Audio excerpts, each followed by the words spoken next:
সুপ্রিয় দর্শক, আমন্ত্রণ জানাচ্ছি ঢাকা টাইমসের নিয়মিত টক শো মিঠে করায়। আমি মনির হোসেন। আপনারা জানেন আমরা এই অনুষ্ঠানে দেশের রাজনীতি, অর্থনীতি, সমাজনীতি, বিনোদন, খেলাধুলা সহ সকল বিষয়ে আলোচনা করি এবং এই আলোচনায় যোগ দেন দেশের বিশিষ্ট অতিথিরা।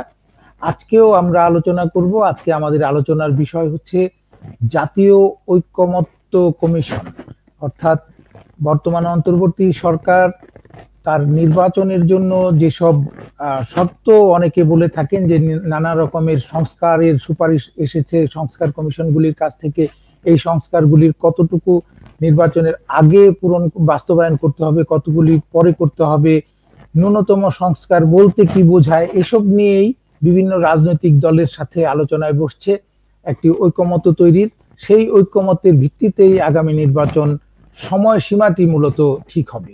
তো আজকের এই আলোচনায় অংশ নিতে আমাদের সাথে যোগ দিচ্ছেন বিএনপির জাতীয় নির্বাহী কমিটির সদস্য তারিকুল ইসলাম তেনজিন এবং বিশিষ্ট সিনিয়র সাংবাদিক নাজমুল আশরাফ ভাই এবং তারিকুল আলম তেনজিন, আপনাদের দুজনকেই শুভেচ্ছা জানাচ্ছি এই অনুষ্ঠানে। আমরা যেটি বলছিলাম যে জাতীয় ঐকমত্য কমিশনের যে বৈঠকটি হয়ে গেল শনিবার বিভিন্ন রাজনৈতিক দলের সাথে, আমি প্রথমে নাজমুল আশরাফ ভাই আপনার কাছ থেকে জানতে চাই যে আসলে এই ঐকমত্যটা কি সংস্কারগুলি নিয়ে, যে কোন কোন সংস্কার এখন হবে না হবে সেগুলি, নাকি আসলে নির্বাচনটি কখন হবে সে বিষয়টি প্রাধান্য পাবে, কোনটি আসলে? ধন্যবাদ মনির হোসেন লিটন। আসলে দুটো মিলেই এই জাতীয় ঐকমত্য কমিশন কাজ শুরু করেছে। প্রথম বৈঠকে তারা মোটামুটি একটা রূপরেখা দিয়েছে যে এই জাতীয় ঐকমত্য কমিশন, যার মেয়াদ 6 মাস, মানে আগামী 6 মাসে তারা কি কি করবে তার একটা ধারণা আমরা পেয়েছি। প্রথম দিনের আলোচনাটা এক ধরনের সূচনা। তারা বলছিল যে বর্তমান অন্তর্বর্তীকালীন সরকারের দ্বিতীয় ধাপ, মানে প্রথম 6 মাসে ওনারা যা যা কিছু করেছেন, এখন পরবর্তী 6 মাসে কি কি করবেন। ফলে আমরা যদি এভাবে হিসাব করি যে এই সরকারটি 1 বছরের পরিকল্পনা নিয়ে কাজ করছে, যেহেতু দ্বিতীয় ধাপ, আবার দ্বিতীয় ধাপ প্রথম ধাপের চেয়ে বেশিও হতে পারে, কিন্তু যেহেতু 6 মাস মেয়াদ বলা হচ্ছে এই ঐকমত্য কমিশনের, তাহলে আমরা ধরে নিতে পারি 6 মাস 1 বছর। আগামী 6 মাস তারা যে কাজগুলো করবে, যে সংস্কার কমিশনগুলো রিপোর্ট দিয়েছে, সেই রিপোর্টগুলো তারা এর আগে অনলাইনে পাবলিশ করেছে সেদিনের বৈঠকে, মানে প্রথম বৈঠকে ঐকমত্য কমিশনের। সেখানে তারা এগুলোর হার্ড কপি, মানে প্রিন্টেড কাগজে ছাপানো কপি বিভিন্ন দলকে তারা দেবে। সেদিন যে দল এবং দলের নেতারা যোগ দিয়েছেন, তারা এই সংস্কার নির্বাচন বিষয়ে নানান রকমের মতামত দিয়েছেন। কিন্তু ঐকমত্য কমিশনের পক্ষ থেকে যেটি বলা হয়েছে যে যেই সংস্কার প্রস্তাবগুলো এসেছে সেগুলোর মধ্যে যেগুলোর ব্যাপারে ঐকমত্য হবে, মানে সব দল একমত হবে, শুধু সেই সংস্কারগুলো বাস্তবায়ন করা হবে। আবার নতুন একটা বক্তব্য আমরা শুনলাম। এর আগে আমরা একটা বিতর্কের মধ্যে ছিলাম যে সংস্কার কমিশন যত প্রস্তাব দেবে সেগুলো কারা বাস্তবায়ন করবে। যদি এই সরকার বাস্তবায়ন করে যেতে চায় তাহলে দীর্ঘ সময়ের ব্যাপার। তাছাড়া অনেকগুলো প্রস্তাব আছে যেগুলো বাস্তবায়ন করা কোনো একটি সরকারের পক্ষে বা সরকারের নির্বাহী আদেশের মাধ্যমে সম্ভব না। আপনি যদি সংবিধান মানেন, আইন মানেন, সেক্ষেত্রে যেগুলো সরকারের নির্বাহী আদেশের মাধ্যমে বাস্তবায়ন সম্ভব সেগুলো এই সরকার করে যাবে। এই কথাটিও এরই মধ্যে আইন উপদেষ্টা বলেছেন। আর যেগুলো বাস্তবায়ন করতে বা কার্যকর করতে জাতীয় সংসদের অনুমোদন লাগবে, সংবিধান পরিবর্তনের ব্যাপার আছে, সেগুলো নির্বাচিত সরকারে, সে নির্বাচিত সংসদে সে করবে। এভাবে ভাগ করা। ফলে ঐকমত্য কমিশন মোটামুটি যে রূপরেখাটি দিয়েছে আমাদের সামনে, যেই প্রস্তাবগুলোর ব্যাপারে সব দল একমত হবে, শুধু সেগুলো বাস্তবায়নের উদ্যোগ নেওয়া হবে। তার কিছু নির্বাচনের আগে, কিছু নির্বাচনের পরে। আবার আমরা প্রধান উপদেষ্টার মুখে শুনলাম এসব সংস্কার প্রস্তাব রাজনৈতিক দলগুলি বাস্তবায়ন করবে। এই বাক্যটা যদি আমরা একটু বিস্তৃত করি তাহলে এর অর্থ দাঁড়ায় সংস্কার কমিশনের যত প্রস্তাব এবং যতগুলো প্রস্তাব নিয়ে সবাই একমত হবে তার সবগুলো রাজনৈতিক দল বাস্তবায়ন করবে। তো রাজনৈতিক দল তো এখন ক্ষমতায় নাই। রাজনৈতিক দলগুলো ক্ষমতা আসবে নির্বাচনের পরে, জাতীয় সংসদে যখন তারা নির্বাচিত হবে, জনগণের প্রতিনিধিত্ব করবে। তাহলে ওই সংসদে যেই দলগুলো প্রতিনিধিত্ব করবে শুধু তারাই এই সংস্কার বাস্তবায়ন করবে। তাহলে এর আগে এই সরকারকে কিছু করবে না। এখানে আবার আরেকটি দাবি এবং প্রস্তাব এর মধ্যে আলোচিত হয়েছে যে নির্বাচনটি সুষ্ঠুভাবে করার জন্য যা যা করার এই প্রস্তাবের মধ্যে মানে বিভিন্ন কমিশনের যে প্রস্তাব, সেই প্রস্তাবগুলোর মধ্যে যেগুলো সুষ্ঠু নির্বাচন নিশ্চিত করার জন্য বাস্তবায়ন করা দরকার সেগুলো এর আগেই করতে হবে, এই দাবিটিও আছে। সব মিলিয়ে যদি বলা যায় সংস্কারের ব্যাপারে ঐকমত্য এবং সংস্কার বাস্তবায়ন নির্বাচনের আগে এবং পরে। দ্বিতীয়ত নির্বাচনের ব্যাপারে প্রধান উপদেষ্টা বা সরকারের পক্ষ থেকে, নির্বাচন কমিশনের পক্ষ থেকে আমরা দেখেছি যে ডিসেম্বরের মধ্যে নির্বাচনের জন্য তারা প্রস্তুত, তারা প্রত্যাশা করছে, সেভাবে তারা কাজ করছে। জাতীয় সংসদ নির্বাচনের কথা বলছি। আবার বিএনপি সহ বেশিরভাগ দল বলছে যে নির্বাচনটা ডিসেম্বরের মধ্যেই হতে হবে এবং সেটি জাতীয় সংসদ নির্বাচন। কিন্তু কিছু কিছু দল, জামাত ইসলামী এবং নতুন যে দলটি হতে যাচ্ছে, তারা বলছে যে ডিসেম্বরের মধ্যে নির্বাচন, কিন্তু স্থানীয় সরকার নির্বাচন আগে, তারপর জাতীয় সংসদ নির্বাচন। এই জায়গাগুলোতে মতবিরোধ আছে। ফলে জাতীয় ঐক্যমত্য কমিশনের মাধ্যমে সংস্কার এবং নির্বাচন সংক্রান্ত, সংস্কার মানে কোন কোন প্রস্তাব বাস্তবায়ন করা হবে, কোনটা আগে কোনটা পরে, কোনটা নির্বাচন আগে কোনটা নির্বাচনের পরে, এবং ডিসেম্বরের মধ্যেই নির্বাচন নাকি পরের বছরের জুনের মধ্যে নির্বাচন, ডিসেম্বরের মধ্যে হলে পরে সংসদ নির্বাচন আগে না স্থানীয় সরকার নির্বাচন আগে, নাকি দুটোই একসাথে, এরকম নানাবিধ আলোচনা আছে। এসব কিছু আপনার নিষ্পত্তি হবে এই ঐক্যমত্য কমিশনের মাধ্যমে এবং সেটি আগামী 6 মাসের মধ্যে হবে। এটুকু ধারণা আমরা পেয়েছি অন্তত জাতীয় ঐক্যমত্য কমিশনের প্রথম বৈঠকের পর।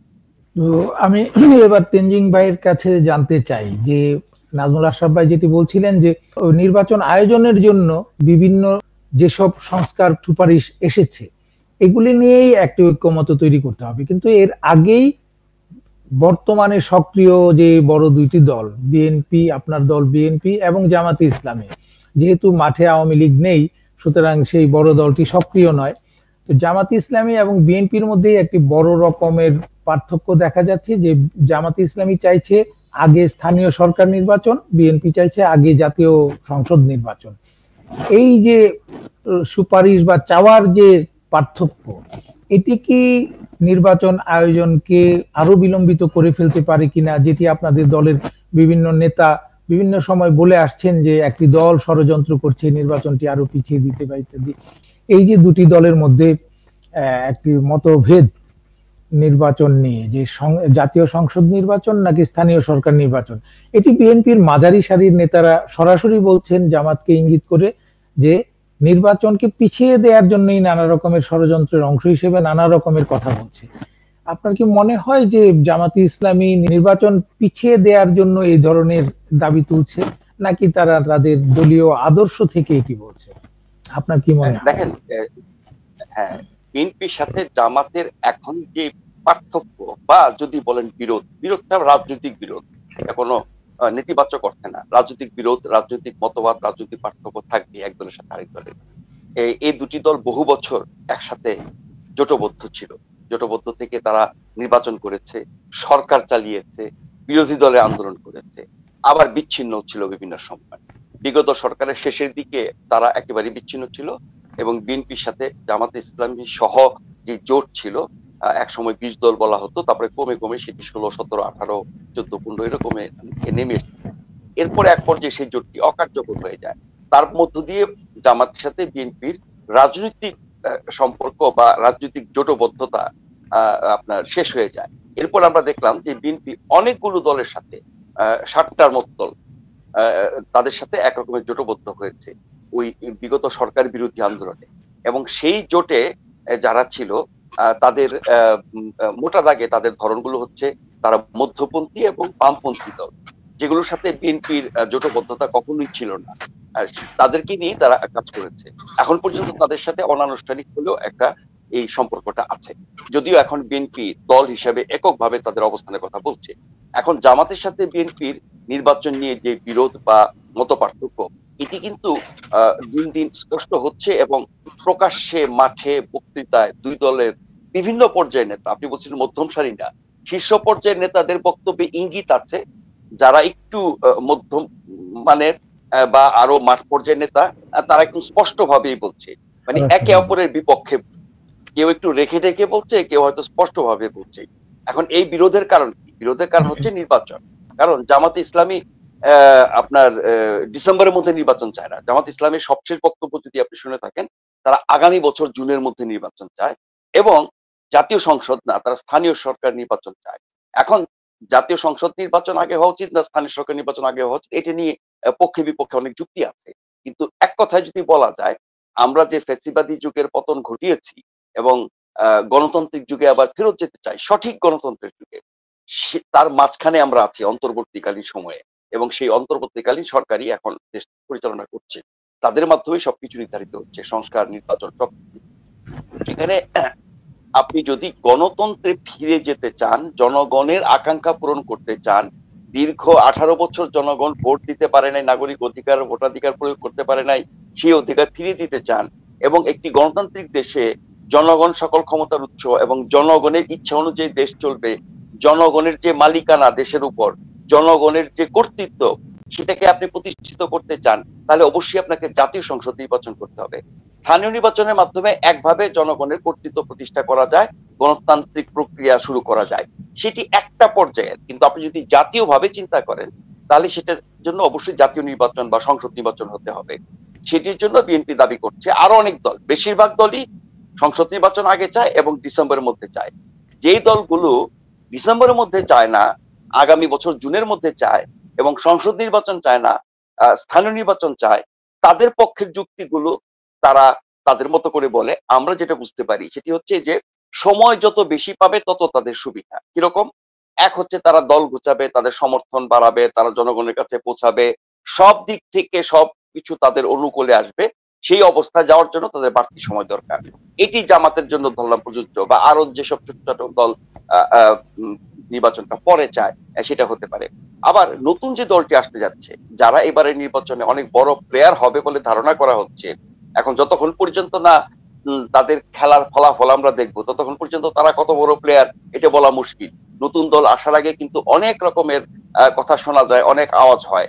আমরা বিগত ধরেন 90-এর গণ অভ্যুত্থানের পরে অনেক দল আসতে দেখেছি, অনেক বড় বড় নেতাদের নেতৃত্বে, এবং অনেক বড় বড় দল ভেঙে অথবা একাধিক দল থেকে লোক নিয়ে, এরকম অনেকগুলো দলের আবির্ভাবের কথা নিশ্চয়ই আপনার মনে আছে। আমরা তখন রিপোর্টার হিসেবে কাজ করেছি মাঠে ঘাটে, যে নতুন একটি দল আসছে, জানাতেই পারি যে তখন ডক্টর কামাল হোসেনের নেতৃত্বে ডক্টর কামাল হোসেনের, জি জি, তারপরে আপনার প্রফেসর বদরুজ্জামান চৌধুরী, তারপরে ডক্টর কর্নেল ওলি আহমেদ, তারপরে বঙ্গবীর কাদের সিদ্দিকী, জনাব মাহমুদুর রহমান মান্না, এরকম অনেক ডাক সাইটের রাজনীতিবিদ যাদের বিশাল রাজনৈতিক ইতিহাস আছে, অর্জন আছে, জনপ্রিয়তা আছে, গ্রহণযোগ্যতা আছে, সেই মানুষগুলো যখন এক একটা দল গঠনের উদ্যোগ নিয়েছেন, তখন কিন্তু এরকম মনে হয়েছে এইবার বিএনপি আওয়ামী লীগ শেষ, এইবারে নতুন দল এসে দেখিয়ে দেবে, তারা নতুন রাজনীতি করবে,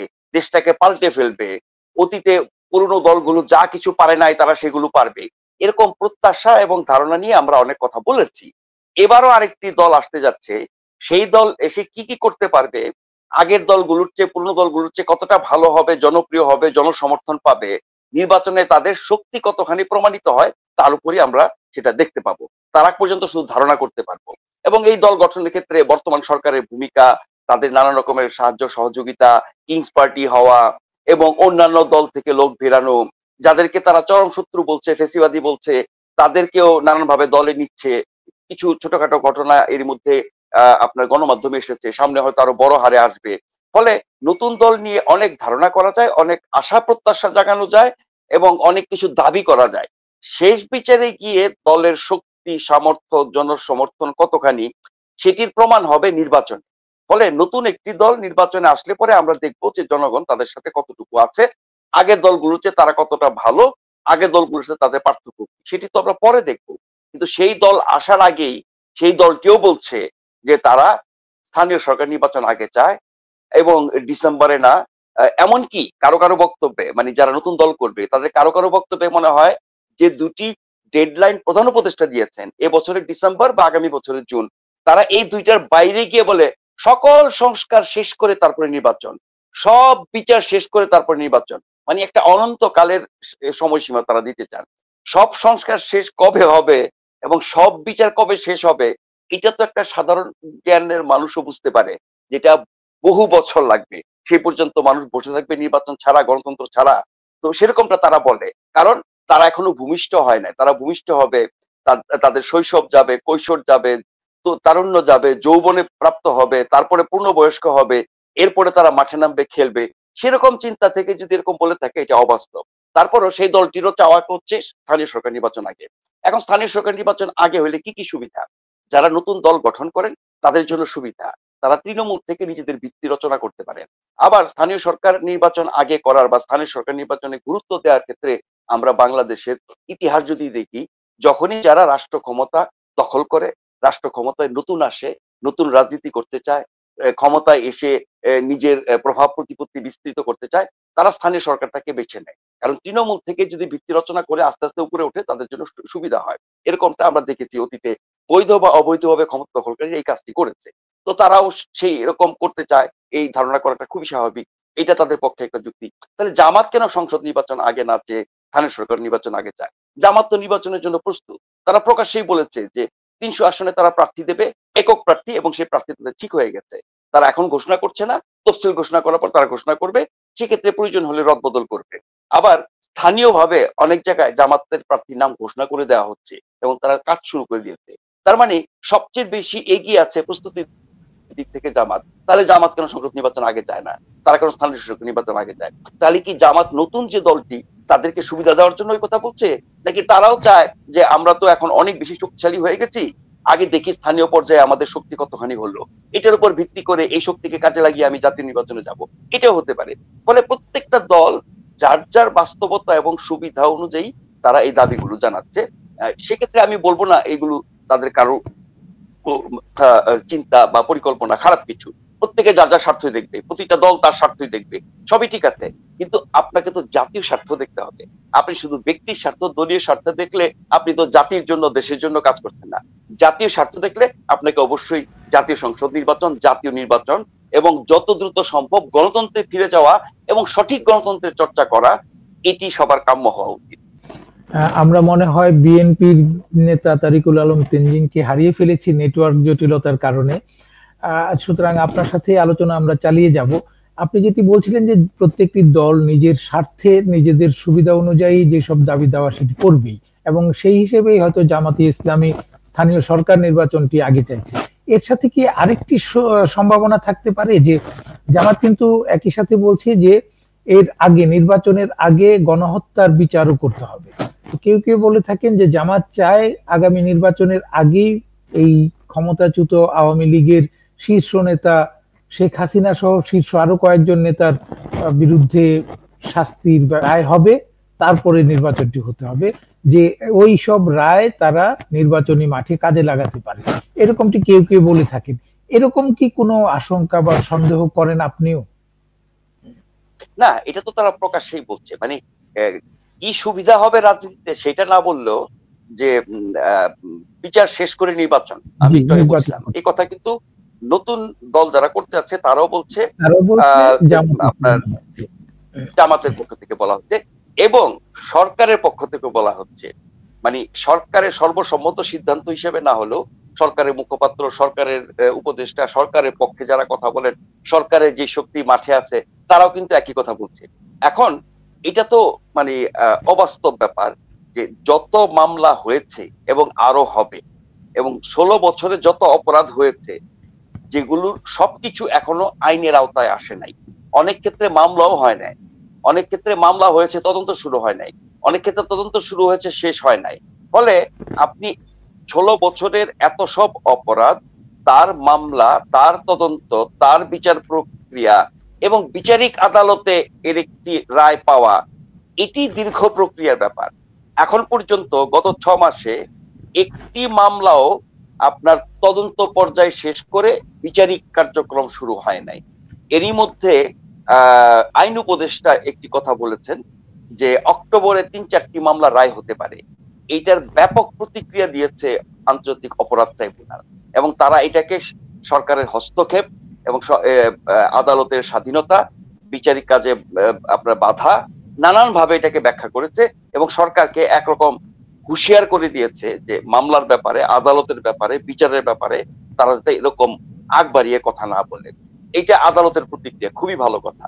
এখন আইন উপদেষ্টা যে বললেন যে অক্টোবরে ৩-৪টি মামলা রায় হতে পারে, সবচেয়ে এগিয়ে আছে যে মামলাগুলো সেগুলোর তদন্তই এখনো শেষ হয় নাই। এ কথাও বিচারক বলেছেন অপরাধ ট্রাইব্যুনালের। যেখানে তদন্তই শেষ হয় নাই, উনি কি করে বলেন যে অক্টোবরে কয়েকটি মামলা রায় হতে পারে? এবং এটি বলে বিচারকের ওই কথাটাও গুরুত্বপূর্ণ, এটি বলে সরকার কি এটা বোঝাতে চায় যে আদালত সরকারের নির্দেশে চলে, বা আগে যেভাবে চলতো, বা এখনো বহু আদালত প্রকাশ্যে না হলেও গোপনে কোনো না কোনো আকারে ইঙ্গিতে সরকারের দিক থেকে সেভাবে চলে? তো সেরকম ভাবে হলে তো মানুষ এই বিচার মানবে না, ন্যায় বিচার হয়েছে বলে মনে করবে না, আন্তর্জাতিক বিশ্বের কাছে এইগুলো ন্যায় বিচার হিসেবে গ্রহণযোগ্য হবে না। ফলে যেই মামলাগুলো চলমান আছে, তদন্তাধীন আছে, এবং আরো যেগুলো যুক্ত হবে সেগুলো কথা পরে আসি, এগুলো কবে নাগাদ বিচারিক আদালতে রায় হবে এবং আপিল আদালত হয়ে সর্বোচ্চ আইনি প্রক্রিয়া শেষ হবে, আমাদের দেশের বাস্তবতায় আইন আদালতের যে অবস্থা, আমাদের যে বিচার বিভাগের সামর্থ্য, সেটি অবকাঠামো থেকে শুরু করে জনবল পর্যন্ত, সেখানে একটি মামলা, বিশেষ করে রাজনৈতিকভাবে গুরুত্বপূর্ণ বা স্পর্শকাতর মামলা, বা অন্যভাবে বললে রাজনীতির বিরুদ্ধে গুরুত্বপূর্ণ রাজনীতিবিদ, সেটি যদি হয় সাবেক প্রধানমন্ত্রী, সাবেক মন্ত্রী, সাবেক, এই মামলাগুলো আপনার ভাগ্য নির্ধারিত হতে অনেক সময় লাগে, এবং প্রতিটি ধাপ পার হয়ে হয়ে একেবারে বিচারিক আদালত থেকে শুরু করে সর্বোচ্চ আদালতের সব শেষ পর্যায় পর্যন্ত যাওয়া অনেক বছর লেগে যায়। আপনি যদি এটাকে দ্রুততর করতে চান, সেই ক্ষেত্রে ন্যায় বিচার বিঘ্নিত হওয়ার একটা আশঙ্কা থাকে।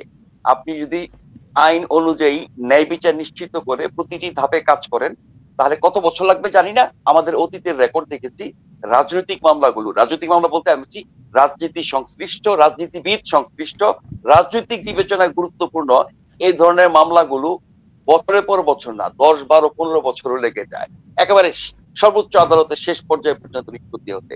তাহলে আপনার বিচার শেষ না হওয়া পর্যন্ত যারা বলেন যে নির্বাচন হবে না, বিচার শেষ করে নির্বাচন হতে হবে, সেটি তো খুবই অবাস্তব, এবং সেটি কত বছর লাগবে আমরা বলতে পারবো না। কিন্তু যদি বলেন যে হ্যাঁ, শীর্ষ পর্যায়ের কয়েকজন বিগত সরকারের প্রধানমন্ত্রী এবং গুরুত্বপূর্ণ নেতা, যাদের বিরুদ্ধে বড় অভিযোগ, বা জুলাই আগস্ট অভ্যুত্থানের জন্য যারা মূলত দায়ী, যাদের বিরুদ্ধে ওই সময় হত্যাযজ্ঞের নির্দেশ দেওয়া, নির্যাতন করা, দমন পীড়ন থেকে শুরু করে যা যা অপরাধ করা হয়েছে, যেগুলো বাংলাদেশের গণমাধ্যমে এসেছে, বাংলাদেশের বিভিন্ন বাহিনী তদন্তে এসেছে, জাতিসংঘের তদন্তেও এসেছে, সেগুলোর জন্য যারা দায়ী তার সংখ্যাও তো অনেক হবে। আমি ধরে নিলাম যে কয়েকশো মানুষের জন্য দায়ী, রাজনীতিবিদ, অরাজনীতিবিদ বলতে আমি বলছি যে যারা এগুলো বাস্তবায়ন করেছে, পুলিশ প্রশাসন, বিভিন্ন বাহিনীর লোকজন, এদেরটাকে যদি আমি দ্বিতীয় সারিতে রাখি, আমি ধরে নিলাম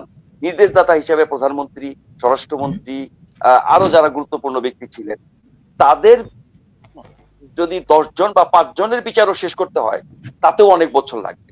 সেই পর্যন্ত কি লোকজন গণতন্ত্র ফিরে পাবে না? নাগরিক অধিকার ফিরে পাবে না? আমরা কি গণতান্ত্রিক ব্যবস্থায় ফিরে যাব না? আমরা কি নির্বাচন করব না? আমাদের কি নির্বাচনের জন্য সেই পর্যন্ত অপেক্ষা করতে হবে? যদি কথার কথা ধরে নিলাম সবাই একমত হলো যে ভাই 5টা মামলার চূড়ান্ত নিষ্পত্তি না হওয়া পর্যন্ত নির্বাচন হবে না, সেটি 5 বছর, 10 বছর, 20 বছর যাই লাগুক, আমি ধরে নিচ্ছি যে এটাই সবার সিদ্ধান্ত, সেক্ষেত্রে এই 10-15 বছর দেশটা কিভাবে চলবে, এখন কিভাবে চলছে, এই মুহূর্তের আইন শৃঙ্খলা থেকে শুরু করে সমাজে যত রকমের আপনার বিশৃঙ্খলা আমরা দেখছি, আমি ঠিক এই প্রশ্নটিতে আসছিলাম। তবে এর আগে ছোট করে আরেকটি ভিন্ন রকমের প্রশ্ন, যেটি বলছিলেন যে আমরা যদি গণতান্ত্রিক ব্যবস্থায় ফিরে যেতে চাই, ফিরে যাব আমরা, সেই গণতান্ত্রিক ব্যবস্থায় সব দলের অংশগ্রহণ থাকবে কিনা।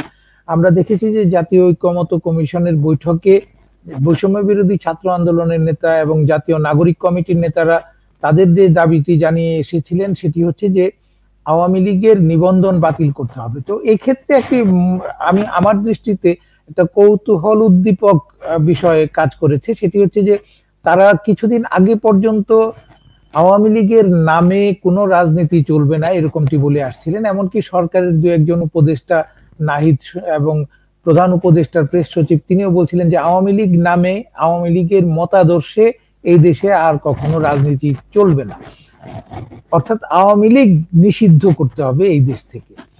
কিন্তু ওই বৈঠকটির পর শুধুমাত্র নিবন্ধন বাতিলের কথা বলা হয়েছে, যেটি নির্বাচন কমিশন করে থাকে, এবং নিবন্ধন বাতিল মানেই রাজনীতি নিষিদ্ধ নয়। সেটি আমরা অতীতে জামাতে ইসলামীর ক্ষেত্রে দেখেছি। জামাতে ইসলামের নিবন্ধন নির্বাচন কমিশন বাতিল করেছিল, কিন্তু তাদের রাজনীতি নিষিদ্ধ হয়নি। তো এক্ষেত্রে এই যে তাদের একটু শিফট মনে হচ্ছে যে আওয়ামী লীগকে পুরোপুরি নিষিদ্ধ করা দেওয়ার জায়গা থেকে এখন শুধু নিবন্ধন বাতিলের দাবি, এই জায়গাটির শিফটটাকে আপনি কিরকম দেখছেন, এবং আদৌ কোনো দলের নিবন্ধন বাতিল করা, কোনো দলকে নিষিদ্ধ করা উচিত কিনা একটি গণতান্ত্রিক ব্যবস্থায়? দেখেন, আপনি যেটাকে শিফট বলছেন এটা ব্যক্তি বিশেষের মত। ঐকমত্য কমিশনের বৈঠকের পর বেরিয়ে এসে যারা কথা বলেছেন আমরা অনেকের কথা শুনেছি। এখানে কোন একজন ব্যক্তি তার মতো করে বলেন বা তিনি বৈঠকে যেই কথাটি বলেছেন বা যে প্রস্তাবটি দিয়েছেন সেটি এসে তিনি তুলে ধরছেন। এর অর্থ এই না যে এটা কোনো সিদ্ধান্ত, এর অর্থ এই না যে এটি তার দলের সবার মত। তার মানে তিনি প্রতিনিধিত্ব করেছেন তার দলকে, সেখানে তিনি যে কথাটি বলেছেন বাইরে এসে তিনি সেটা বলেছেন। আবার অনেকে তার প্রস্তাবটিকে কোনো একটি দলের কোনো একজন ব্যক্তি তিনি যে প্রস্তাবটি দিয়েছেন বৈঠকে সেটাকে পুরো বৈঠকের সিদ্ধান্ত হিসেবে তুলে ধরেছেন।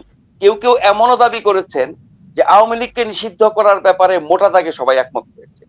এরকম বিকৃত বক্তব্য আমরা দেখি, কারণ ভিতরে কি হয়েছে সেটা আমরা প্রত্যেকের বক্তব্য শুনতে না পারলেও নানান ভাবে তথ্য আসে গণমাধ্যমে, কিন্তু বেরিয়ে এসে যারা বলেন তাদের সবার বক্তব্যগুলো শোনার পরে আপনি কনফিউজড হয়ে যাবেন যে বৈঠকে আসলে কি হয়েছে। আসলে প্রত্যেকেই যার যার বক্তব্যটা তুলে ধরেন, যার যার দলের অবস্থানটা তুলে ধরেন, যার যার মতটা প্রকাশ করেন। এখন সবার বক্তব্যের সারমর্ম দেওয়ার কথা প্রধানমন্ত্রী, প্রধান উপদেষ্টা দপ্তর থেকে, তার যে প্রেস উইং থেকে ব্রিফিংটি দেওয়া হয় সেখানেও কিন্তু আমরা সামগ্রিক বক্তব্যের যে সারমর্ম সেভাবে সবসময় দেখি না। সেখানেও দেখা যায় যে কোনো একটি পক্ষের বক্তব্যকে বেশি গুরুত্ব দেওয়া হচ্ছে এবং কোন কোন পক্ষের বক্তব্যকে কম গুরুত্ব দেওয়া হচ্ছে অথবা উল্লেখ করা হচ্ছে না। ফলে আপনি বৈঠকের সামগ্রিক চিত্র, আপনি আমি রিপোর্টার হিসেবে, সাংবাদিক হিসেবে ওই বৈঠকের ভিতরে থাকলে সবার বক্তব্য শোনার পরে যেভাবে রিপোর্ট করতাম যে এই এই বিষয়ে এরা এই বলেছেন, উমুকরা এই বলেছেন, তুমুকরা এই বলেছেন, তবে এই দুটি বিষয়ে বেশিরভাগ এই কথা বলেছেন, এই বিষয়টি শুধুমাত্র এই দল তুলে ধরেছে, বাকিরা সমর্থন করে নাই, এই বিষয়টি নিয়ে দুই ধরনের মত পাওয়া গেছে বা তিন ধরনের মত পাওয়া গেছে, আমরা এইভাবে রিপোর্ট করতাম। তাহলে বৈঠকের চিত্রটা মানুষ বুঝতে পারতো। কিন্তু আমরা যাদের মুখ থেকে শুনছি ব্রিফিং, তার মাধ্যমে আমরা একেবারে পুঙ্খানুপুঙ্খ সঠিক চিত্র সেভাবে জানতে পারছি না।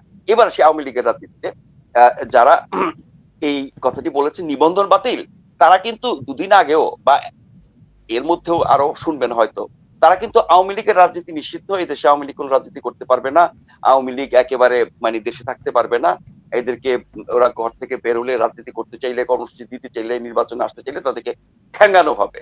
এবং এরকম বক্তব্য প্রধানমন্ত্রী, প্রধান উপদেষ্টার প্রেস সচিবের মুখে আমরা শুনেছি যে তারা মাঠে তৎপর হলে তাদেরকে দমন করা হবে। এটা কোনো সরকারি কর্মকর্তার বা প্রধান উপদেষ্টার প্রেস উইং এর বক্তব্য হতে পারে না, এটা রাজনৈতিক বক্তব্য, তার রাজনৈতিক মত থাকতে পারে।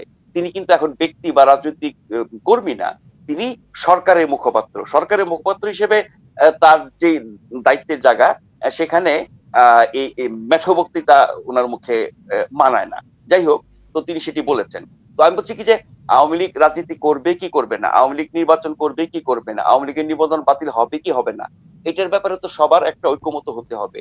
যেভাবে জাতীয় ঐক্যমত কমিশন কাজ শুরু করেছে এবং ঐক্যমত কমিশন সংস্কারের ব্যাপারে যেমন ঐক্যমতে আসবে, নির্বাচনের ব্যাপারে ঐক্যমতে আসবে, সংসদ বা স্থানীয় সরকারের ব্যাপারে ঐক্যমত আসবে, নির্বাচনের সময়সীমা সম্পর্কে ঐক্যমত আসবে। ঠিক একইভাবে নির্বাচন প্রসঙ্গ আসলেই তখন প্রসঙ্গ আসবে যে আমরা কি সবাইকে নিয়ে নির্বাচন করব না কিছু দলকে বাদ দিয়ে নির্বাচন করব। শুধু আওয়ামী লীগ না, আওয়ামী লীগ জাতীয় পার্টি 14 দল, এই পক্ষটাকে বাদ দিয়ে নির্বাচন করব নাকি এদের মধ্যে যারা অপরাধ করেছে তাদের বিচার হবে, তারা রাজনীতি করতে পারবে না, নির্বাচন করতে পারবে না, কিন্তু যারা অপরাধ করে না সেই মানুষগুলো নির্বাচনে অংশ নিতে পারে। আবার আপনি যদি বলেন যে না আগামী 2, 4, 5 বছরের জন্য তারা কোনো রাজনীতি করতে পারবে না। সেখানে ঐক্যমতের প্রশ্ন। ফলে আওয়ামী লীগের রাজনীতি, আওয়ামী লীগ নিষিদ্ধ হওয়া, আওয়ামী লীগের নিবন্ধন বাতিল করা, আওয়ামী লীগের নির্বাচনে অংশ নেয়া না নেয়া, এই সব কিছুই নির্ভর করে এই সরকারের সাথে সব দলগুলো ঐক্যমতের ব্যাপারে। এখন দলগুলো যার যার অবস্থান থেকে তার কথা বলছে। হ্যাঁ, বিএনপি যেমন বলছে যে এটা আমরা জনগণের উপর ছেড়ে দেই, আমরা একটি রাজনৈতিক দল হিসেবে আরেকটি রাজনৈতিক দলকে নিষিদ্ধের কথা বলতে পারি না। এবং বিএনপির ইতিহাস হচ্ছে বিএনপি কখনো কোনো দলকে নিষিদ্ধ করে নাই, বরং নিষিদ্ধ দলকে তারা রাজনীতি করার সুযোগ দিয়েছে। সেই ধারাবাহিকতা তারা কোনো দলের নিষিদ্ধের পক্ষে না।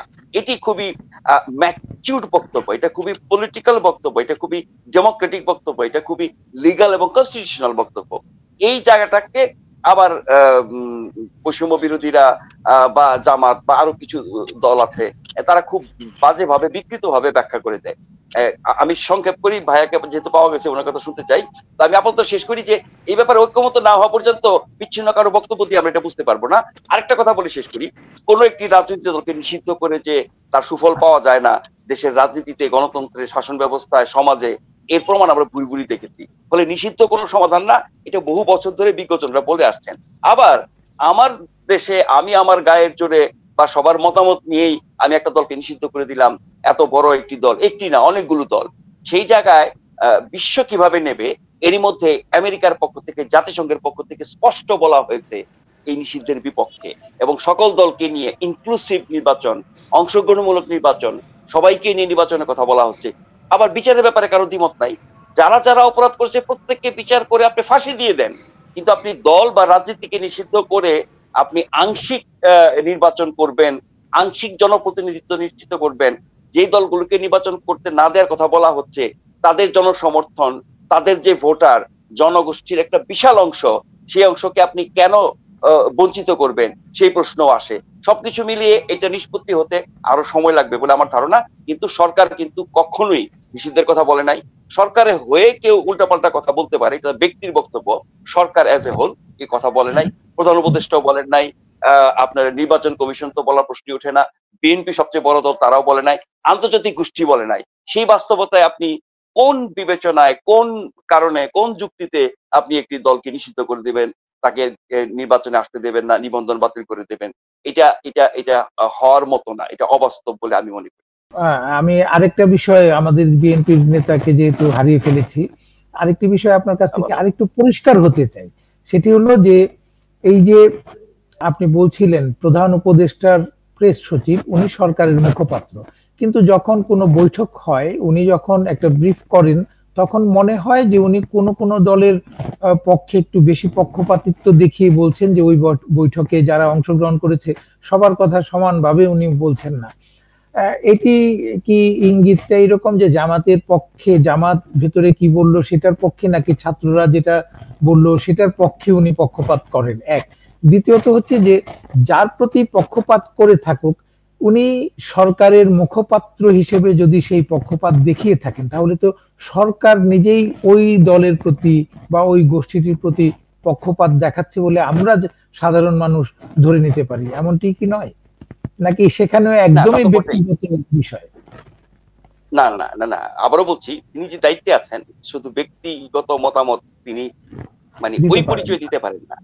তিনি সরকারি পরিচয় বাদ দিয়ে বা সরকারি দায়িত্ব ছেড়ে দিয়ে একজন নাগরিক হিসেবে শতভাগ তার অধিকার আছে যে তিনি তার ব্যক্তিগত মতামত দিতে পারেন যে কোনো বিষয়ে, রাজনীতি তো বটে। কিন্তু আমি বলছিলাম যে সরকারের অবস্থান সম্পর্কে তিনি যা বলেন, সব ক্ষেত্রে বলছি না, কোনো কোনো ক্ষেত্রে মনে হয় যে সেটি সেটি একটি পক্ষের পক্ষে তিনি বলছেন, এবং কখনো কখনো তার ভাষা এরকম মনে হয়, বা ধরেন সরকারের মুখপাত্র হিসেবে তিনি কোন একটি বৈঠকের বিষয়ে ব্রিফ করছেন, এখানে এক ধরনের সূক্ষ্ম পক্ষপাত হয়তো আপনি খুঁজে পেতে পারেন। বা আমি যে বলছিলাম যে বৈঠকের সামগ্রিক চিত্র অনেক ক্ষেত্রে পাওয়া যায় না, অন্যদের বক্তব্য শুনলে মনে হয় যে তিনি একটি বিশেষ দিকে, বৈঠকের বিশেষ দিকে হয়তো বিশেষ গুরুত্ব দিয়েছেন, এটা তার একটা ভূমিকা। আবার তিনি যখন প্রধান উপদেষ্টার প্রেস সচিব পরিচয়ে বিভিন্ন অনুষ্ঠানে যান, এই কয়েকদিন আগে জাতীয় প্রেস ক্লাবের একটি অনুষ্ঠানে তিনি যে জ্বালাময়ী বক্তব্য দিয়েছেন, সেটি শুধু রাজনীতির বিরুদ্ধে, আওয়ামী লীগের বিরুদ্ধে বা রাজনৈতিক প্রতিপক্ষের বিরুদ্ধে বা ইঙ্গিতপূর্ণ ভাবে বিএনপির বিরুদ্ধেই নয়, তিনি গণমাধ্যমের ব্যাপারেও যেরকম বিষোদ্গার করেছেন, আমি খুবই অবাক হয়েছি। তিনি একজন সাংবাদিক, বহু বছর ধরে আন্তর্জাতিক একটি সংবাদ সংস্থায় কাজ করেছেন। কিন্তু উনার ওই দিনের বক্তব্যে আমি হতাশ হয়েছি, গণমাধ্যমকে উনি যেভাবে আক্রমণ করেছেন এবং গণমাধ্যমের যেভাবে তিনি হুমকি দিয়েছেন, এইটা প্রধান উপদেষ্টার প্রেস সচিব হিসেবেও ওনার সাথে যায় না, একজন সিনিয়র সাংবাদিক হিসেবেও যায় না। তো অনেক সময় হয় না যে আমরা আমাদের দায় দায়িত্ব, অবস্থান, এগুলোর কথা ভুলে গিয়ে নিজের ভেতরের এমন কোন চিন্তা, ক্ষোভ বা রাগ প্রকাশ করে ফেলি। তো এটা তো ওই যে বললাম যে ওরকম দায়িত্বে থাকা লোকজনের ক্ষেত্রে এইগুলো সংবরণ করা দরকার। উচিত সাধারণ মানুষ করতে পারে, বা আপনি রাজনৈতিক নেতা কর্মী মাঠের বক্তৃতায় সেগুলি হতেই পারে। তো আপনি এর আগে একটি প্রসঙ্গ তুলছিলেন যখন আমি বলেছিলাম যে পরে এটি নিয়ে আলোচনা করতে চাই, সেটি হচ্ছে যে সরকার নানান ক্ষেত্রে যে দক্ষতা দেখাচ্ছে। তো এই যে জাতীয় ঐক্যমত কমিশনের কাজই হচ্ছে ঐক্যমত প্রতিষ্ঠা, কিন্তু আমরা দেখছি যে আইন শৃঙ্খলা সহ নানান ক্ষেত্রে যেই সরকারটি খুব একটা দক্ষতার পরিচয় দিতে পারছে না, তারা ঐক্যমত প্রতিষ্ঠায় কতটা দক্ষতার পরিচয় দিতে পারবে বলে আপনি আশা করেন বা আশাবাদী? এবং তাদের এই দক্ষতা কি, তারা এই অদক্ষতা কি কাটিয়ে উঠতে পেরেছে? রাষ্ট্র পরিচালনায়, সরকার পরিচালনায় 6 মাসের বেশি সময় হয়ে গেছে। তারা অতীতে এই প্রধান উপদেষ্টা সম্পর্কে অনেকেই হয়তো জানেন না, উনি কিন্তু অতীতেও তত্ত্বাবধায়ক সরকারের উপদেষ্টা ছিলেন। সুতরাং সরকারে হোক অল্প সময়, তিনি তো কাজ করেছেন, তিনি জানেন যে একটি সরকার কিভাবে চলে। এই যে সরকার, এবং আরো একজন আছেন ওয়াহিদুল হক, উনিও এক সময় উপদেষ্টা ছিলেন। তো এই কারণ ওয়াহিদুদ্দিন মাহমুদ সাহেব অর্থনীতিবিদ। তো এইসব তারা দক্ষতার দিক থেকে এখন পর্যন্ত কি দেখাতে পেরেছেন? কিছু উন্নতি কি আপনি দেখেন তাদের দক্ষতার দিক থেকে? না, আমি বলছি যে 5ই অগাস্টের গণঅভ্যুত্থানের পরে দেশের যে অবস্থা ছিল তার থেকে আমরা ভালো আছি। হ্যাঁ, একটা মোটামুটি স্বাভাবিক অবস্থা ফিরে এসেছে। কিন্তু যে জায়গাগুলোর উন্নতি প্রত্যাশানুরূপ হয় নাই, তার মধ্যে একটি হচ্ছে আইন শৃঙ্খলা। এবং এই ক্ষেত্রে বলা যেতে পারে এই সরকার সেই সময় থেকে এখনকার সময় তো নিশ্চয়ই অনেক ভালো, কিন্তু এটার ক্রমাগত উন্নতির জন্য যা করা দরকার, বা এখন তো সবকিছু একটা স্বাভাবিক অবস্থায় এসেছে। যেমন 6 মাসের মাথায় এসে যখন 32 নম্বরে বঙ্গবন্ধু জাদুঘর থেকে শুরু করে সারা দেশে আওয়ামী লীগের নেতাদের বাড়ি ভাঙচুর, লুটপাট, হামলা করা হয়, এখনো বিচ্ছিন্নভাবে বিভিন্ন জায়গায় এই কাজগুলো চলছে। এগুলোর ব্যাপারে সরকার চরম ব্যর্থ, নির্লজ্জভাবে ব্যর্থ। কেন নির্লজ্জ বললাম? কারণ এইসব ঘটনা ঠেকানোর কোনো চেষ্টা সরকার করে নাই। ঘটনা ঘটে যাওয়ার পরে দায়ীদের বিরুদ্ধে কোন রকমের ব্যবস্থা তারা নেয় নাই। অনেক ক্ষেত্রে যারা আক্রান্ত হয়েছে, যারা হামলার শিকার হয়েছে, তাদের বিরুদ্ধে তারা ব্যবস্থা নিয়েছে, তাদেরকে আটক করেছে। তো আমি বলছি যে এসব ক্ষেত্রে সরকারের ভূমিকা খুবই ন্যাক্কারজনক। সরকার না এসব থামাচ্ছে, ঘোষণা দিয়ে ঘন্টার পর ঘন্টা, দিনের পর দিন অপকর্ম করবে, হামলা করবে, ভাঙচুর করবে, লুটপাট করবে। সরকার নির্বিকার, পুলিশ নির্বিকার, প্রশাসন নির্বিকার, এবং ঘটনা ঘটে যাওয়ার পরও তারা কোনো তৎপরতা চালায় নাই। যখন আক্রমণকারীরা গাজীপুরে এক জায়গায় আক্রান্ত হলো, পাল্টা আক্রমণের শিকার হলো, তখন তাদের মাথা খারাপ হয়ে গেছে। সোনার ছেলেরা মার খেয়েছে। কি করতে গিয়ে মার খেয়েছে? হামলা করতে গিয়ে, ভাঙচুর করতে গিয়ে, ডাকাতি করতে গিয়ে মার খেয়েছে। তখন তাদের মাথা খারাপ হয়ে গেল, অপারেশন ডেভিল হান্ট শুরু করলো, সারা দেশে সব শয়তান ধরা শুরু করলো। এখন কারা শয়তান, কি কারণে শয়তান, শয়তান হওয়ার অভিযোগ কি, শয়তানের সংজ্ঞা কি, এগুলো নিয়ে অনেক কথাবার্তা হচ্ছে, সেগুলো বাদ দিলাম। আমি বলছি আইন শৃঙ্খলা মোকাবেলার ক্ষেত্রে সরকারের নগ্ন পক্ষপাতিত্ব, আমি আবারও বলছি নগ্ন পক্ষপাতিত্ব। কারণ অপরাধ তাদের দৃষ্টিতে দু রকমের। তাদের লোকজন, তাদের ছেলেরা মব, উন্মত্ত জনতা, বৈষম্যের নামে, আন্দোলনের নামে, বিপ্লবের নামে যে যা খুশি করতে পারবে। একেবারে ধরেন দাগি আসামিটাও যদি বৈষম্যের নামে কিছু করে, এটা হালাল, এটা ঠিক আছে, এর কিছু বলা যাবে না। করো। হ্যাঁ, তো এখন এই যে সরকারের আপনার এই যে বৈষম্যমূলক আচরণ, সরকারের এই বৈষম্যমূলক আচরণের কারণে আইন শৃঙ্খলার ক্ষেত্রে আমরা অনেক ঘটনা দেখছি যেগুলো সরকার ঠেকাচ্ছে না, ব্যবস্থা নিচ্ছে না। আবার ওই যে প্রতিপক্ষ যাদেরকে মনে করে, তারা যদি চুন থেকে পান খসানোর মতো কিছু ঘটায়, তাহলে তাদের উপরে ঝাঁপিয়ে পড়ে। তো এই যদি সরকারের চরিত্র হয়, এই যদি সরকারের অবস্থান হয় তাহলে আইন শৃঙ্খলা পরিস্থিতির উন্নতি আশা করা যায় না। আর নির্বাচনের আগে আইন শৃঙ্খলা পরিস্থিতি, নিরাপত্তা, জননিরাপত্তা অনেক বড় একটা বিষয় হিসেবে দাঁড়াবে। সেই জায়গায় সরকার যদি এই পলিসিতে থাকে, যেই নীতি এখন অনুসরণ করছে সরকারের বিভিন্ন বাহিনী, সেই জায়গায় আমার মনে হয় না যে নির্বাচন করার মতো একটা শান্তিপূর্ণ স্থিতিশীল পরিবেশ নিশ্চিত হবে। এইটা সরকারের জন্য বড় চ্যালেঞ্জ। নির্বাচন করা, সব দলকে নিয়ে আসা, সংস্কার করা, আওয়ামী লীগ নিষিদ্ধ করা, এরকম যত বিষয় আলোচনায় আছে তার চেয়ে সবচেয়ে বেশি কঠিন কাজ হবে এই সরকারের জন্য আইন শৃঙ্খলা পরিস্থিতি নিয়ন্ত্রণে রেখে শান্তিপূর্ণ পরিবেশ নিশ্চিত করা নির্বাচনের সময়, নির্বাচনের আগে। কারণ তাদের এই পক্ষপাতমূলক ভূমিকা, এই পক্ষপাতমূলক ভূমিকা থাকলে আইন শৃঙ্খলা পরিস্থিতি নিশ্চিত হবে না, নির্বাচনের উপযোগী পরিবেশ তৈরি হবে না, নির্বাচনও হবে না। নির্বাচন করতে গেলে ব্যাপক হাঙ্গামা, সহিংসতা, খুনাখুনি, হানাহানি হবে। এবং এটাও কিন্তু রাজনীতিতে ষড়যন্ত্রের শেষ নাই। আমি ষড়যন্ত্র তত্ত্বে বিশ্বাস করি না, কিন্তু ষড়যন্ত্রের ফলাফল অনেক ক্ষেত্রে যখন দেখতে পাই তখন বুঝি যে ষড়যন্ত্র বলে একটা কিছু আছে, সেটি জাতীয় হোক আন্তর্জাতিক হোক। সেই ক্ষেত্রে যে কিছু মানুষকে দিয়ে এমন পরিস্থিতি তৈরি করা হলো নির্বাচনের কোনো পরিবেশ নাই, তখন তো কেউ নির্বাচনই চাইবে না। এইভাবেও তো নির্বাচন পিছিয়ে দেওয়া যায়, তাই না? নির্বাচন পিছিয়ে গেলে বা নির্বাচন যদি না করার পরিবেশ তৈরি হয়, যে একটি অরাজক পরিবেশ তৈরি হলো, সেক্ষেত্রে বর্তমান অন্তর্বর্তী সরকারের পরিবর্তে অন্য রকমের কোনো ভিন্ন শক্তি চলে আসার কোনো আশঙ্কা করেন কিনা বা সম্ভাবনা আপনি দেখেন কিনা? না, এরকম আশঙ্কার কথা বাংলাদেশের ইতিহাস কি বলে?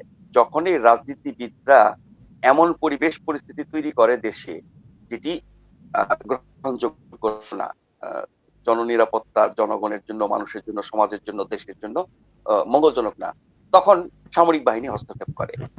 এক সময় সামরিক বাহিনী দায়িত্ব নিয়ে নিত, দেশের ক্ষমতা নিয়ে নিত, এসে সামরিক শাসন জারি করত। তারপরে সামরিক শাসন থেকে আস্তে আস্তে নাগরিক শাসন, বেসামরিক শাসন, রাজনৈতিক শাসন, এবং তারা গেড়ে বসতো। এই ইতিহাস অনেক আগে শেষ হয়ে গেছে। 90-এর পর থেকে, ধরেন 90-এর গণ অভ্যুত্থান সফল হয়েছে কিন্তু সেনাবাহিনীর সহযোগিতায়। একইভাবে 24-এর গণ অভ্যুত্থান সফল হয়েছে সেনাবাহিনীর সহযোগিতায়।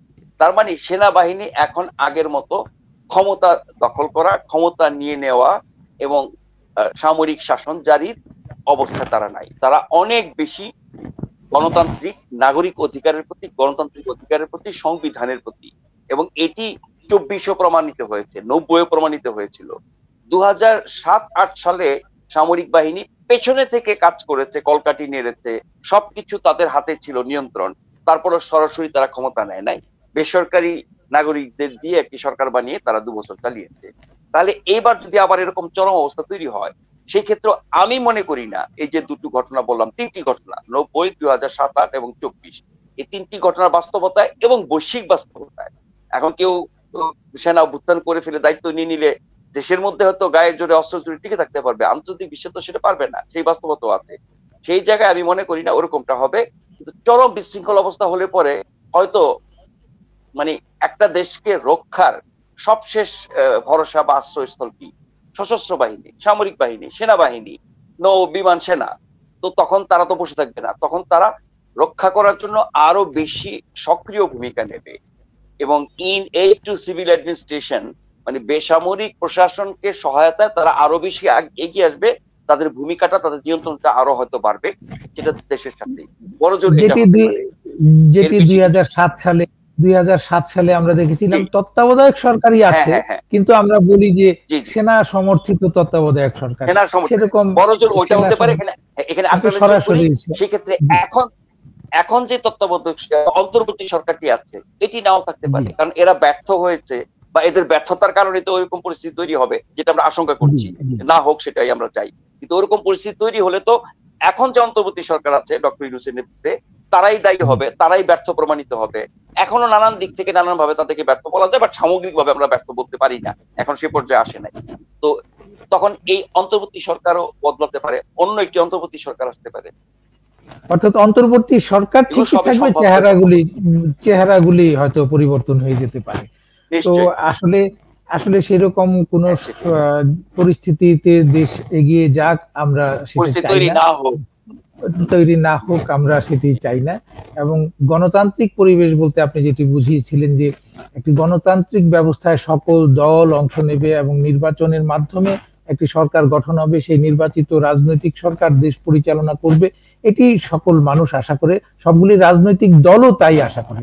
হয়তো আগে আর পরে, কেউ আগে নির্বাচনটা চাইছে, রাজনৈতিক দল একটু আগে চাইছে, কেউ হয়তোবা একটু পরে চাইছে, কিন্তু সবারই আশা যে একটি রাজনৈতিক দল সরকার পরিচালনা করবে, রাজনৈতিক সরকার দেশে আসবে এবং তারাই রাষ্ট্র পরিচালনা করবে। নাজমুল আশরাফ ভাই আমাদেরকে আজ অনেকক্ষণ সময় দিয়েছেন। আমাদের একজন অতিথি হঠাৎ করেই ডিসকানেক্ট হয়ে যাওয়ার কারণে আপনাকেই আজকে পুরো অনুষ্ঠানটি করতে হলো, এই জন্য আপনাকে বিশেষ কৃতজ্ঞতা জানাচ্ছি এবং আশা করি আগামীতেও আপনাকে আমরা পাবো। তো আমরা বিদায় নিচ্ছি আপনার কাছ থেকে এবং আপনার সাথে সাথে দর্শকদের কাছ থেকেও বিদায় নিচ্ছি। সুপ্রিয় দর্শক, এই অনুষ্ঠানটি আগামীকাল একই সময়ে দেখার আমন্ত্রণ জানিয়ে আজ বিদায় নিচ্ছি। সুস্থ থাকুন, ভালো থাকুন, আল্লাহ হাফেজ।